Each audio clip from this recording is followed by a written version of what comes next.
So this is what we got here. This is the famous Merced beehive. What we call snowball, Sans Rival, and then Swiss Miss Nuts roll.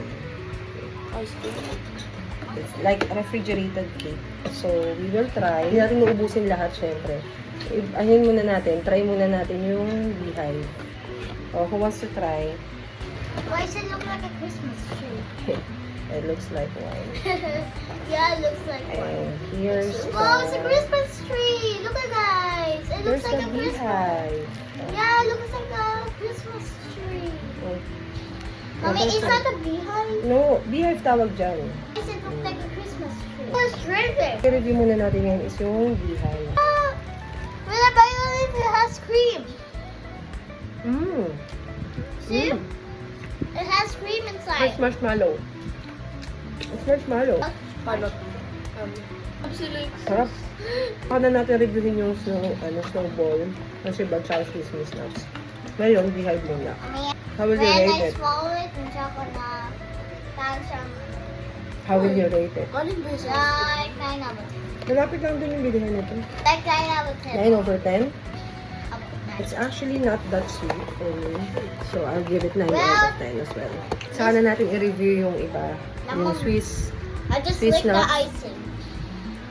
tsaka yung Oh. snowball at salchipan. So, ngayon kasi ito focus natin. Sarap, no? Compare with the food. Mmm. It's kind of yummy and I like it. Stop playing with the food, I said. Mmm. Mmm. Mommy, I licked it and it's so smooth when I licked it. It's very smooth when I licked it. Oo, smooth ng ano. Yung nasa loob. Para No, marshmallow. it's deep. It's really deep. See? Mmm. It's so smooth, you can't even know it's an icing or not.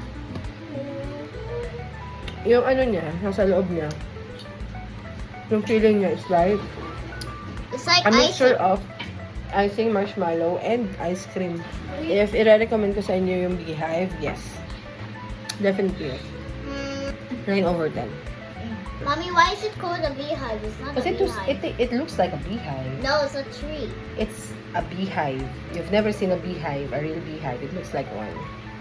Mommy, it's not a beehive. So, It's ngayon, a Christmas tree. It's a beehive, baby. They named it as beehive. Let them. Kukontrahin pa. Why didn't they name it Christmas? I don't know. Am I the owner of Merced? Hindi naman ako ah. Wait, who's the Mercy? That's the name of the bakery who sell that. And now I'm letting my children taste it. Pero beehive siya. Ganda nga ng concept eh, kasi meron siyang brownies. Tapos meron siyang boiled icing sa loob, then coated with chocolate. Hindi siyang ano beehive. Yung parang siyang Christmas tree. Guys. Bili kayo. Kain.